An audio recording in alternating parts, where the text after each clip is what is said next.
మన విజయవాడను చూస్తా ఉంటే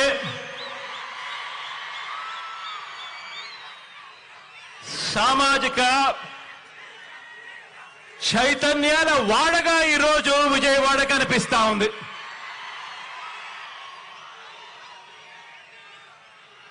భారతరత్న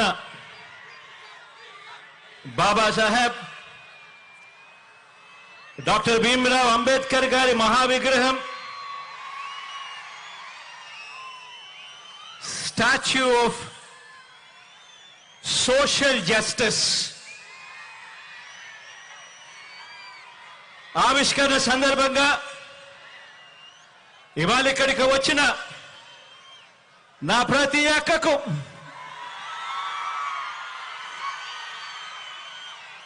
నా ప్రతి చెల్లెమ్మకు, ప్రతి అవ్వకు, ప్రతి తాతకు, ప్రతి సోదరుడికి, ప్రతి స్నేహితుడికి, మొత్తం దళిత జాతికి, బహుజనులకు రాజ్యాంగాన్ని, ప్రజాస్వామ్యాన్ని ప్రేమించే ప్రతి గుండెకు ఈరోజు మీ జగన్ అభినందనలు తెలియజేస్తా ఉన్నాడు ఈ వేదికపై నుంచి.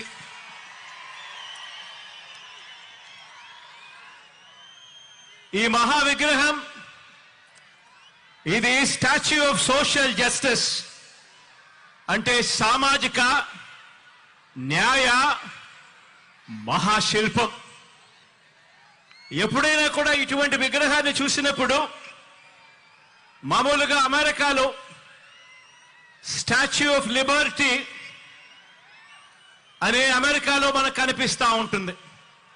ఆ స్టాచ్యూ ఆఫ్ లిబర్టీ అంటే అమెరికా అని చెప్పి దాన్ని విన్నాం, దాని గురించి మనం మాట్లాడతాం. కానీ ఇక మీదటి నుంచి స్టాచ్యూ ఆఫ్ సోషల్ జస్టిస్ అంటే ఇక నుంచి ఇండియాలో విజయవాడ అని చెప్పి ఇక మీదటి నుంచి మారుమోగుతుంది.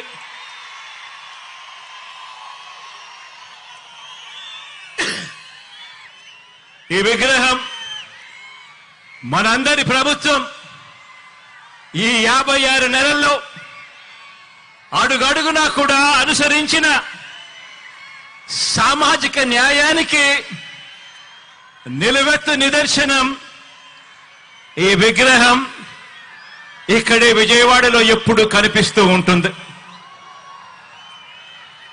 ఆశ్చర్యం ఏమిటో తెలుసా?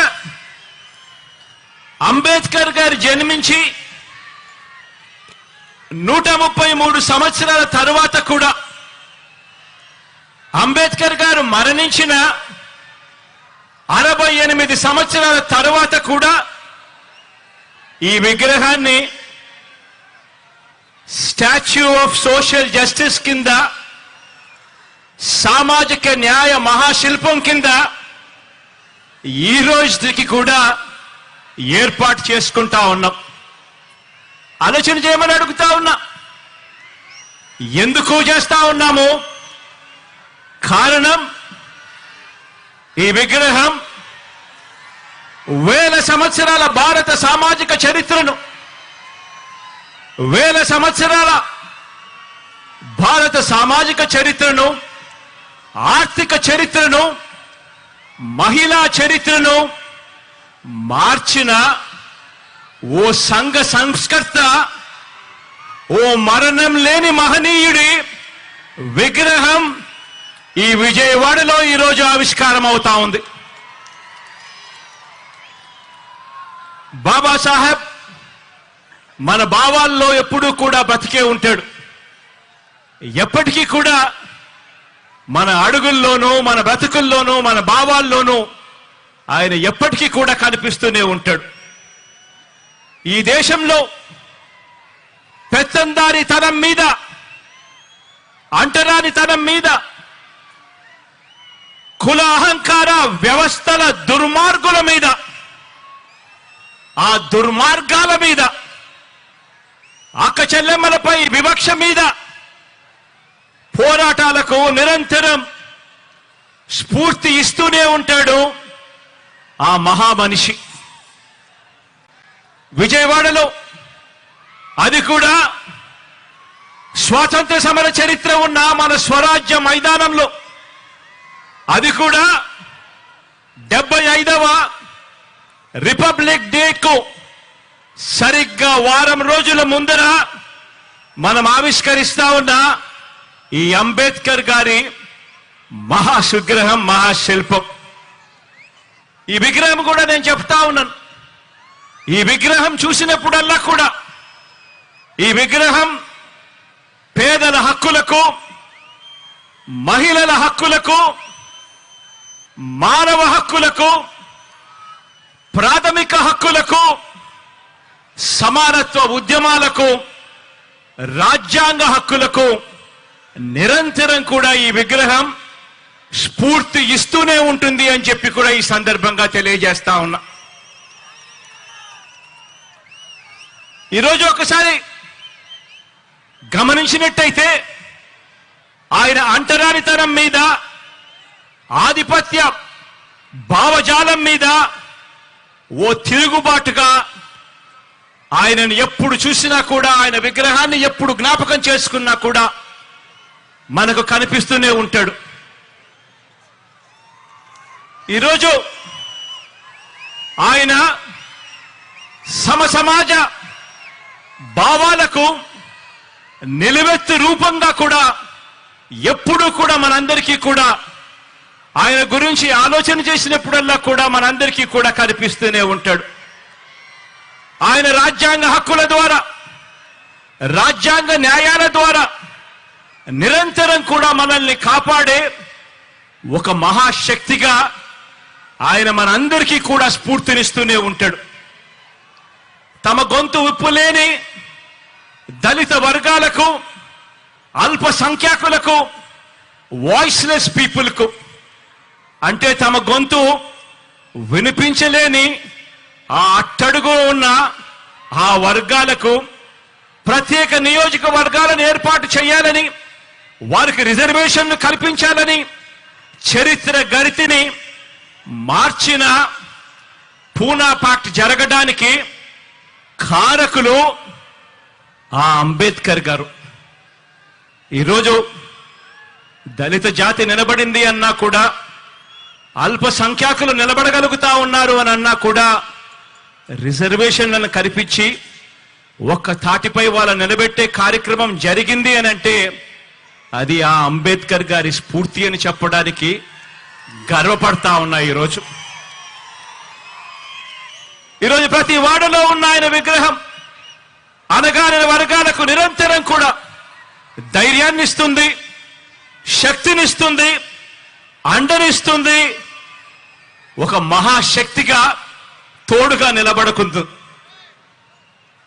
చదువుకునేందుకు వీలు లేదని తరతరాలుగా కూడా అణిచివేసిన వర్గాలలో తాను జన్మించి చదువుకునేందుకు మాకు మాత్రమే హక్కుంది అని చెప్పి అనుకునే వర్గాల కన్నా కూడా, వాళ్ళందరికన్నా కూడా ఇంకా గొప్పగా చదువుకున్న ఓ విద్యా విప్లవం అంబేద్కర్ గారు. ఆయన బడిలో చదువుకుంటా ఉన్న రోజుల్లో ఆయన దళితుడు కాబట్టి తన తరగతి గదిలో మంచినీరు తాగాలంటే ఆ గదిలో ఉన్న కుండలో నుంచి గ్లాస్ ముంచుకొని నీరు తాగడానికి వీల్లేదట. ఆ బడిలో ప్యూను దళిత విద్యార్థికి నీటిని ఆయన తెచ్చుకున్న గ్లాసులో నుంచి పైనుంచి పోసేవాడట. ఒకసారి అంబేద్కర్ గారు ఆయన చెప్పిన మాటలు ఒకసారి వింటే, బడికి ఏ రోజైనా కూడా ప్యూన్ రాకపోతే ఆ రోజు నాకు తాగడానికి మంచినీళ్లు కూడా లేనట్టే అని చెప్పి అనే మాటలు ఒక్కొక్కసారి బాధ కలిగిస్తాయి. ఒక్కొక్కసారి జరుగుతా ఉన్న ఆ నిజాలను చూసినప్పుడు ఇంకా మనము ఎక్కడ ఉన్నాము అని చెప్పి అనిపించే మాటలివి. అలాంటి అంటరానితనాన్ని తాను స్వయంగా అనుభవించి దాని మీద ఒక తిరుగుబాటును, ఓ విప్లవాన్ని ఓ స్వాతంత్ర పోరాటాన్ని వీటి అన్నిటినీ కూడా ఉమ్మడిగా చూస్తే, ఉమ్మడి చేస్తే ఆ పోరాటానికి రూపమే అంబేద్కర్ గారు.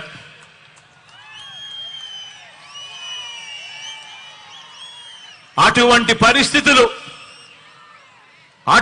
పరిస్థితులు స్వతంత్రం వచ్చిన తర్వాత కూడా 77 సంవత్సరాల తర్వాత కూడా వేరు రూపాల్లో ఇవాళటికి ఉన్నాయి.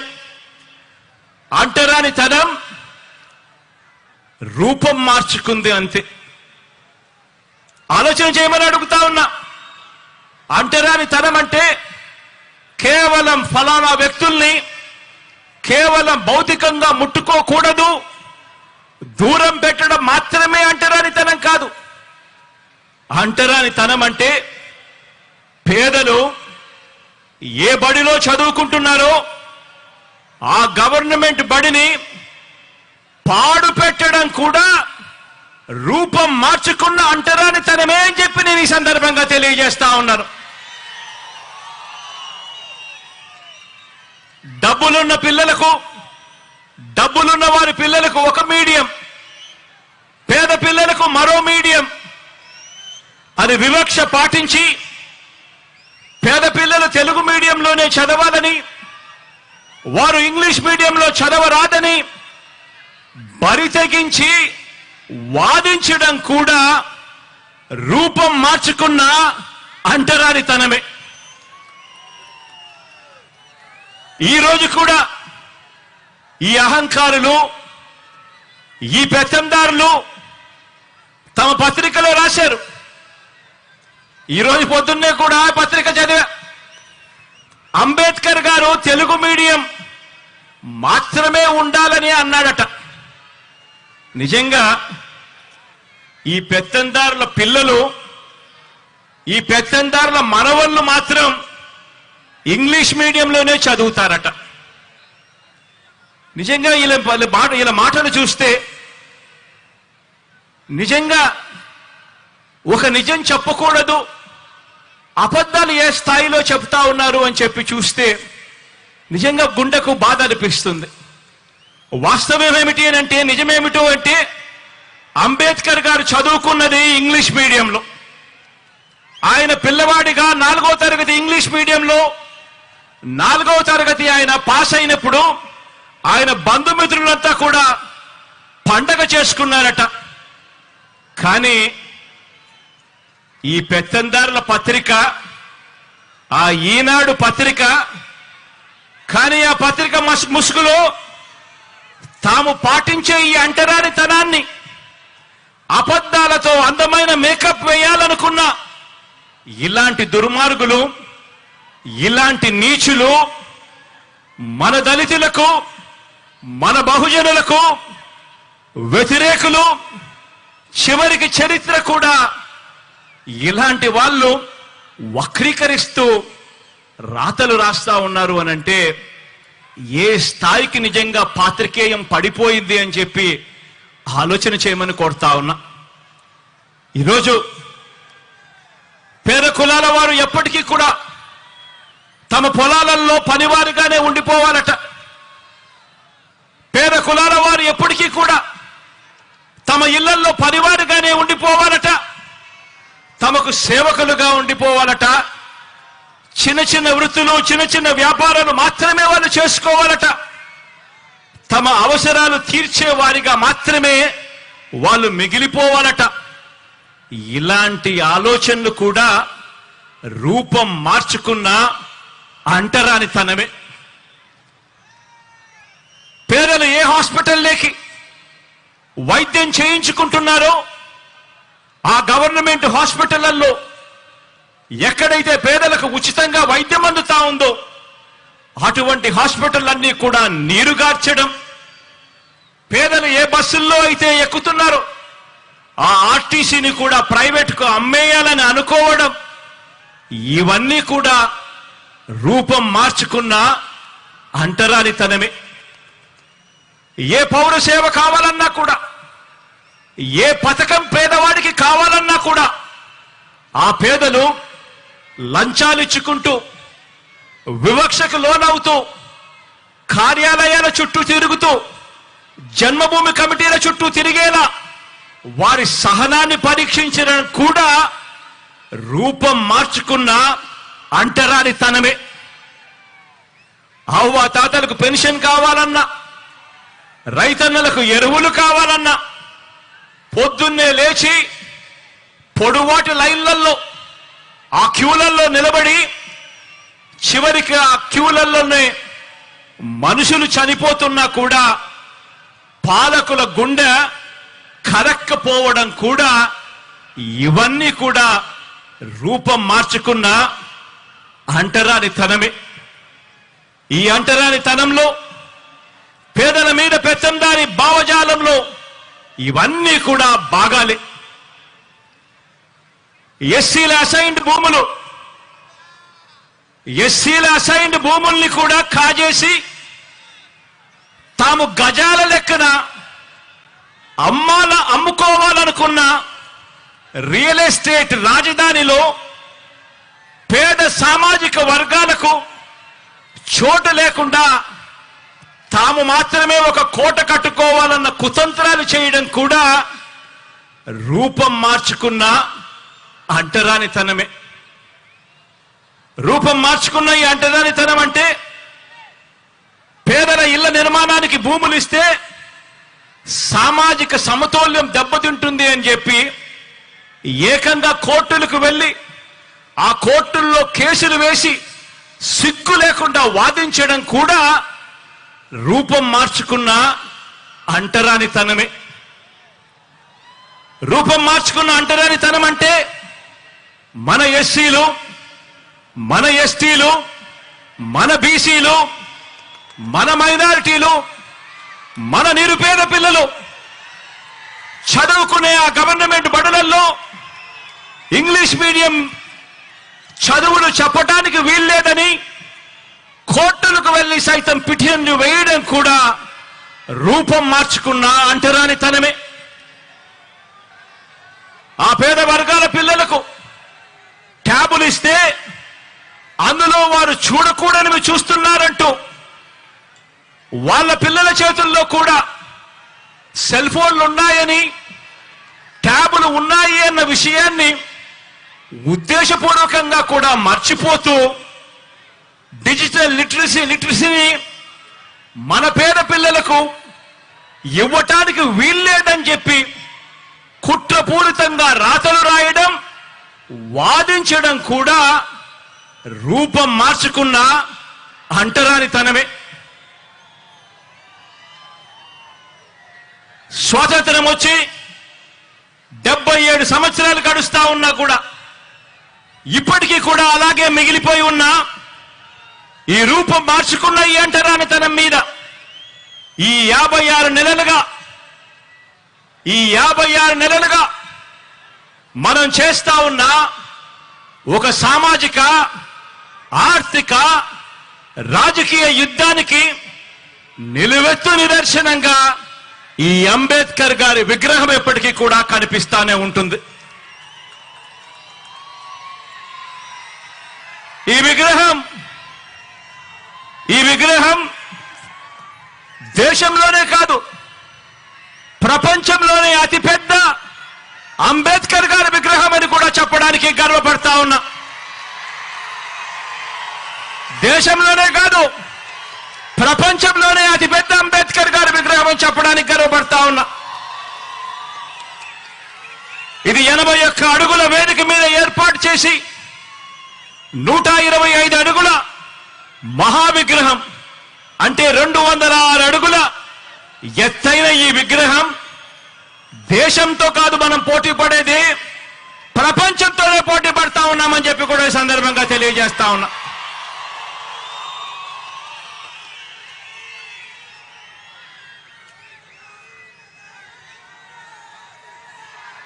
తరతరాలు కూడా ఈ ఆకాశమంతటి మహానుభావుడి, ఈ ఆకాశమంతటి వ్యక్తిత్వాన్ని గుర్తు చేసుకోవాలి. ప్రతి పిల్లాడు, ప్రతి పాప కూడా ఆయన జీవిత చరిత్ర నుంచి స్ఫూర్తిని తెచ్చుకోవాలి. ఎందుకంటే అభివృద్ధికి అభ్యుదయానికి మధ్య అవినాభావ సంబంధం అంబేద్కర్ గారి భావజాలం. ఇలాంటి భావజాలం మన పెత్తందారులకు మాత్రం నచ్చదు. పెత్తందారులు అంటే ఎవరో మీ అందరికీ బాగా ఈ పాటికి అర్థమై ఉంటుంది అనుకుంటా ఉన్నాను.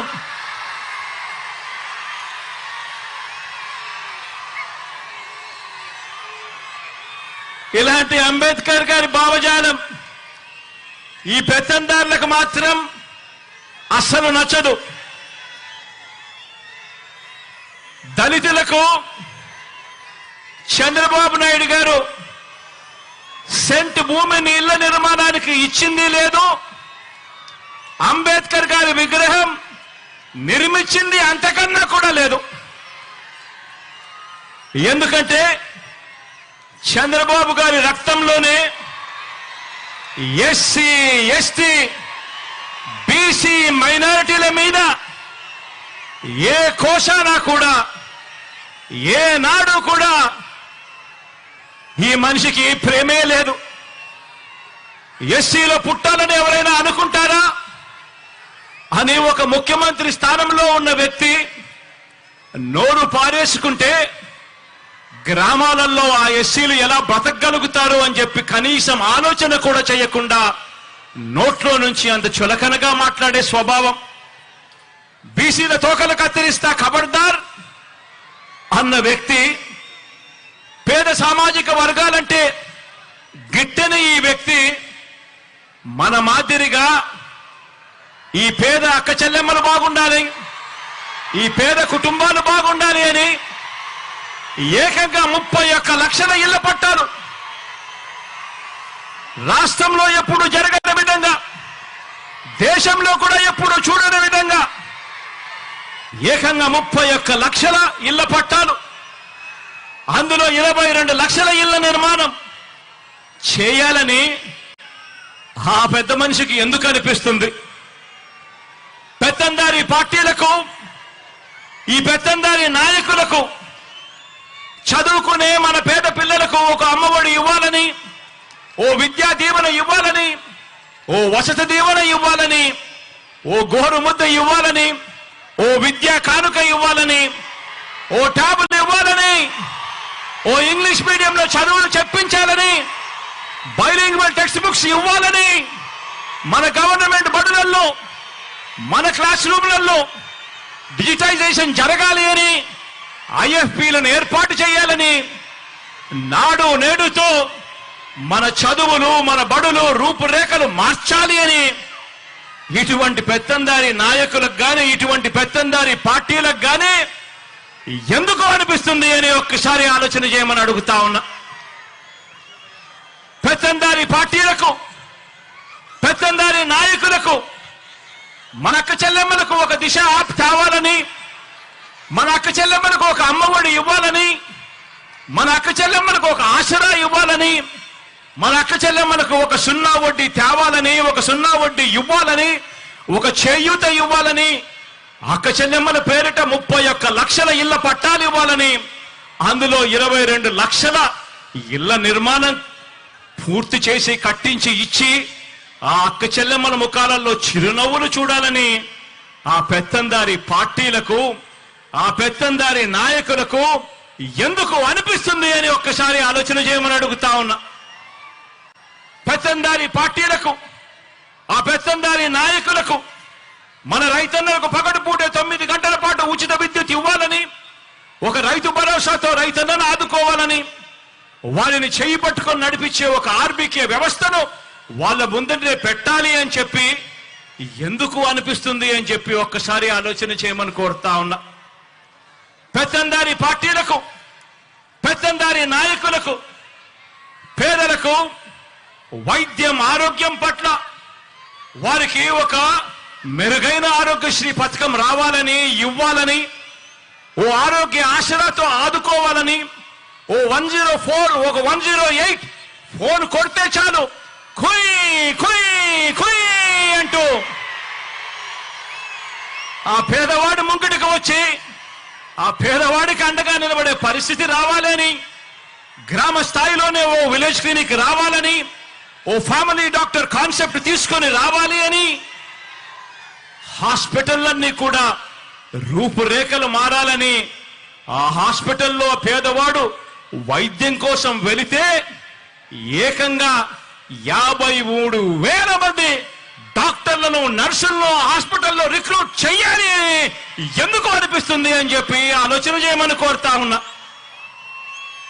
ఆ పెత్తందారి పార్టీలకు, ఆ పెత్తందారి నాయకులకు గ్రామ స్థాయిలోనే ఒక లంచాలు లేని వ్యవస్థను తేవాలని, గ్రామ స్థాయిలోనే ఓ వివక్ష లేని వ్యవస్థను తీసుకొని రావాలని, గ్రామ స్థాయిలోనే ఓ వాలంటీర్ వ్యవస్థ తీసుకొని రావాలని, గ్రామ స్థాయిలోనే ఓ సచివాలయాలు, వార్డు సచివాలయాలు, గ్రామ సచివాలయాలు తేవాలని, ఓ వివక్ష లేని, ఓ లంచాలు లేని వ్యవస్థ ప్రతి పేదవాడికి కూడా అందుబాటులోకి ఉండాలి, తేవాలి అని ఆ పెత్తందారి నాయకులకు, ఆ పెత్తందారి పార్టీలకు ఎందుకు అనిపిస్తుంది అని చెప్పి ఆలోచన చేయమని కోరుతా ఉన్నా మీ అందరికీ కూడా. ఈ పెత్తందారి పార్టీలకు, ఈ పెత్తందారి నాయకులకు నామినేటెడ్ పోస్టుల్లోనూ, నామినేషన్ మీద ఇచ్చే కాంట్రాక్టుల్లోనూ 50% నా ఎస్సీ, నా ఎస్టీ, నా బీసీ, నా మైనారిటీ అంటూ వాళ్లకు 50% పదవులు వాళ్ళకే ఇవ్వాలని, ఇచ్చేట్టుగా ఏకంగా చట్టం తీసుకొని రావాలి అని వాళ్ళకు ఎందుకు అనిపిస్తుంది అని ఆలోచన చేయమని అడుగుతా ఉన్నా. మంత్రి మండలిలో, మీ బిడ్డ మంత్రి మండలిలో ఏకంగా 4 డిప్యూటీ సీఎం పదవులు నా నా నా అంటూ నా ఎస్సీలకు, నా ఎస్టీలకు, నా బీసీలకు, నా మైనారిటీలకు మనమిస్తే, మంత్రి మండలిలో ఏకంగా 68% మంత్రి పదవులు నా నా నా అంటూ నా ఎస్సీలకు, నా ఎస్టీలకు, నా బీసీలకు, నా మైనారిటీలకు మనమిస్తే, సామాజిక పరంగా రాజకీయ పదవుల్లో దేశ చరిత్రలో ఎప్పుడు చూడని విధంగా ఈ 56 నెలల్లో అడుగులు పడ్డాయి. ఏకకాలంలో శాసనసభ స్పీకర్గా ఒక బీసీ, ఏకకాలంలో శాసనసభ మండలి చైర్మన్ గా ఒక ఎస్సీ, శాసనసభ శాసన మండలి డిప్యూటీ చైర్పర్సన్ గా ఒక మైనారిటీ అక్కకు పెద్దపీట వేసిన ఏకైక ప్రభుత్వం మీ బిడ్డ ప్రభుత్వం అని కూడా చెప్పడానికి గర్వపడతా ఉన్నా. మనందరి ప్రభుత్వం వచ్చాక రాజ్యసభకు 8 మందిని పంపిస్తే అందులో 4 నా వాళ్ళు అనుకుంటా ఉన్నా, నా ఎస్సీ, ఎస్టీ, బీసీ, మైనారిటీ వర్గాల వారు అని చెప్పడానికి గర్వపడతా ఉన్నా. మన పార్టీ మండలిలో 43 మంది సభ్యులు మన పార్టీలో ఉంటే అందులో 43 మందిలో 29 మంది నా నా నా నేను పిలుచుకుంటా ఉన్నా, నా ఎస్సీ, నా ఎస్టీ, నా బీసీ, నా మైనారిటీ, నా అన్నదమ్ములే, నా అక్క చెల్లెమ్ములేని గర్వంగా కూడా తెలియజేస్తా ఉన్నా. రాష్ట్రంలో 13 జడ్పీ చైర్మన్ పదవులుంటే, రాష్ట్రంలో 13 జడ్పీ చైర్మన్ పదవులుంటే అందులో 9 నా నా నా నా నేను పిలుచుకుంటా ఉన్నా, నా ఎస్సీ, నా ఎస్టీ, నా బీసీ, నా మైనారిటీ, నా అన్నదమ్ములే, నా అక్క చెల్లెమ్ములేని చెప్పడానికి గర్వపడతా ఉన్నా. రాష్ట్రంలో 17 మున్సిపల్ కార్పొరేషన్ మేయర్లు ఉంటే, 17 మున్సిపల్ కార్పొరేషన్ మేయర్లు ఉంటే అందులో 12 నా నా నా నా నేను పిలుచుకుంటా ఉన్నా, నా ఎస్సీలు, నా ఎస్టీలు, నా బీసీలు, నా మైనారిటీలు, నా అన్నదమ్ములు, నా అక్క చెల్లెమ్మలు మేయర్ పదవుల్లో వాళ్లే కనిపిస్తా ఉన్నారు అనంటే 87 మున్సిపాలిటీలు ఉన్నాయి రాష్ట్రంలో. అందులో 84 మీ బిడ్డ, మీ అందరి ఆశీస్సులు దేవుడు దయతో గెలిచాడు. ఆ 84 నీ బిడ్డ గెలుచుకుంటే అందులో నా నా నా నా పిలుచుకుంటూ ఏకంగా ఆ 84లో 58 నా ఎస్సీ, నా ఎస్టీ, నా బీసీ, నా మైనారిటీ మున్సిపల్ చైర్మన్ల పదవుల్లో నా అన్నదమ్ములు, నా అక్క చెల్లెమ్మలు ఇవాళ కనిపిస్తా ఉన్నారు. 196 మార్కెట్ కమిటీ చైర్మన్లు ఉంటే అందులో 117 ఏకంగా నా నా నా నా అని చెప్పి నేను పిలుచుకునే నా ఎస్సీ, నా ఎస్టీ, నా బీసీ, నా మైనారిటీ అన్నదమ్ములు, అక్క చెల్లెమ్మలే ఉన్నారు. 137 కార్పొరేషన్ చైర్మన్ పదవులు ఉంటే అందులో 79 నా ఎస్సీ, నా ఎస్టీ, నా బీసీ, నా మైనారిటీ అని చెప్పి ఆప్యాయంగా నేను పిలుచుకునే నా అన్నదమ్ములు, నా అక్క చెల్లెమ్మలే ఇవాళ అక్కడ కనిపిస్తా ఉన్నారు. మొత్తంగా రాజకీయ నియామకాలు పదవుల్లో సగానికి పైగా మొత్తంగా రాజకీయ నియామకాల్లో మొత్తంగా రాజకీయ పదవుల్లో సగానికి పైగా ఎవరున్నారో తెలుసా? నా అక్క చెల్లెమ్మలు ఉన్నారు అని గర్వంగా కూడా చెప్తా ఉన్నా. ఈరోజు నా అక్క చెల్లెమ్మలు ఇవాళ పదవుల్లో ఉన్నారు అని గర్వంగా చెప్పగలుగుతా ఉన్నాను. మన ప్రభుత్వం అధికారంలోకి వచ్చిన తర్వాత ఈ 56 నెలల కాలంలో ఏకంగా 2,10,000 పైచిలకు గవర్నమెంట్ ఉద్యోగాలు మీ బిడ్డ ప్రభుత్వం ఇస్తే ఈ 2,10,000 గవర్నమెంట్ ఉద్యోగాలలో ఏకంగా 80% నా ఎస్సీ, నా ఎస్టీ, నా బీసీ, నా మైనారిటీ నా చెల్లెమ్మలు, నా తమ్ముళ్ళే ఈరోజు ఉద్యోగాల్లో ఉన్నారు అని చెప్పడానికి గర్వపడతా ఉన్నా. ఇలాంటి సామాజిక న్యాయం మనందరి ప్రభుత్వంలో కాకుండా మరెక్కడైనా చూశారా అని చెప్పి నేను అడుగుతా ఉన్నాను ఇదే వేదికపై నుంచి. ఈరోజు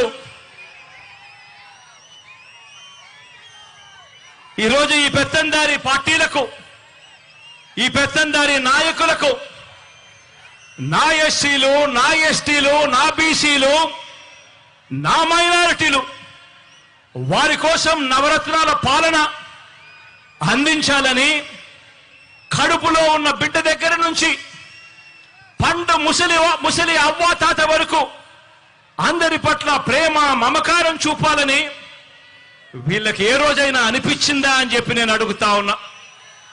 మీ బిడ్డ పాలనలో ఈ 56 నెలల కాలంలో 2,47,000 కోట్ల రూపాయలు నేరుగా మీ బిడ్డను బటన్ నొక్కుతున్నాడు. నా అక్క చెల్లెమ్మల కుటుంబాల ఖాతాల్లోకి నేరుగా డబ్బులు పోతా ఉన్నాయి.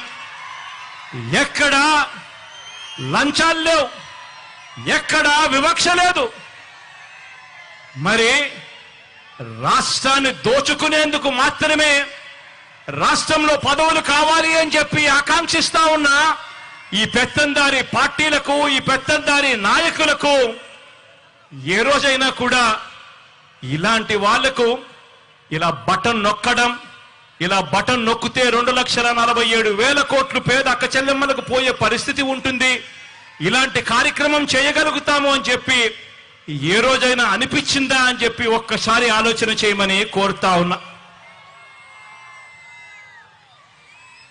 ఇవన్నీ కూడా సామాజిక న్యాయాన్ని అందించడంలో విప్లవంగా పుట్టిన వ్యవస్థలు. ఈరోజు గ్రామ స్థాయిలో చిక్కటి చిరునవ్వుతో మన పిల్లలు కనిపిస్తారు. సచివాలయంలో మన గ్రామంలోనే ప్రతి 2,000 జనాభాకు ఒక సచివాలయం, ప్రతి 50 నుంచి 60 ఇళ్లకు ఒక వాలంటీర్. చిక్కటి చిరునవ్వుతో, లంచాలు లేకుండా, వివక్ష లేకుండా ప్రతి అక్క చెల్లెమ్మను, ప్రతి పేదవాడిని, ప్రతి రైతన్నను చెయ్యి పట్టుకుని నడిపిస్తూ ఈరోజు గ్రామ స్వరాజ్యం అంటే ఇది, అంబేద్కర్ గారి కలలు కన్న రాజ్యం ఇది అని చెప్పి ఏకంగా ఆ పిల్లలు, ఆ చెల్లెమ్మలు, ఆ తమ్ముళ్ళు ఈరోజు గ్రామ స్వరాజ్యం అంటే ఇది అని చెప్పి దేశానికే చూపిస్తా ఉన్నారు. ఇవన్నీ కూడా సామాజిక న్యాయాన్ని అందించడంలో విప్లవంగా పుట్టిన వ్యవస్థలు. కాబట్టే మనం ఆచరించిన విధానాలకు ప్రతీకగా ఈ సామాజిక న్యాయ మహాశిల్పం అనే దాన్ని ఈరోజు మనం నిర్మించుకున్నాం. ఈరోజు మనం ఆవిష్కరణ కూడా చేస్తా ఉన్నాము అని ఇవాళ గర్వంగా చెప్తా ఉన్నాను.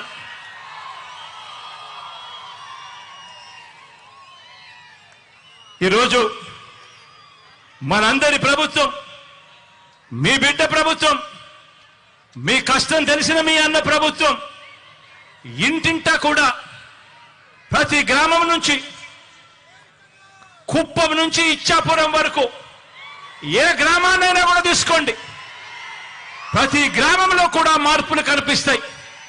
ప్రతి గ్రామంలో కూడా ఇంటింటా కూడా ఒక చదువుల విప్లవం కనిపిస్తుంది. ప్రతి గ్రామంలో కూడా ఇంటింటా కూడా ఒక మహిళా సాధికారత విప్లవం కనిపిస్తుంది. ప్రతి గ్రామంలో పరిపాలన సంస్కరణలు కనిపిస్తాయి. ప్రతి గ్రామంలోనూ ఒక వ్యవసాయ విప్లవం కనిపిస్తుంది. ప్రతి గ్రామంలోనూ కూడా పారిశ్రామిక మౌలిక సదుపాయాల విప్లవం కల్పించేట్టుగా దిశగా ఆ జిల్లాలో ఎప్పుడూ చూడని విధంగా ఈరోజు అభివృద్ధి కనిపిస్తా ఉంది. వైద్య ఆరోగ్య రంగంలో ఎప్పుడూ కూడా ఊహించని విధంగా గ్రామ స్థాయిలోనే మార్పు చెందిన మరో విప్లవం మన పిల్లలకు అక్కడే కనిపిస్తా ఉంది. కడతా ఉన్న డిజిటల్ లైబ్రరీలు కనిపిస్తా ఉన్నాయి. ప్రతి అంశంలోనూ కూడా పేదల అభివృద్ధికి, పేదల అభ్యున్నతికి తీసుకుంటా ఉన్న ప్రతి ఒక్క నిర్ణయానికి కూడా దేవుడి దయ, ప్రజలందరి చల్లని దీవెనలు కలకాలం ఉండాలని చెప్పి ఆ మహానుభావుడి విగ్రహాన్ని ఆవిష్కరించే కార్యక్రమంలోకి ఇక్కడ నుంచి అందరం కూడా బయలుదేరి ఎక్కడికి పోదాము అని చెప్పి కూడా ఈ సందర్భంగా తెలియజేస్తా ఉన్నాను.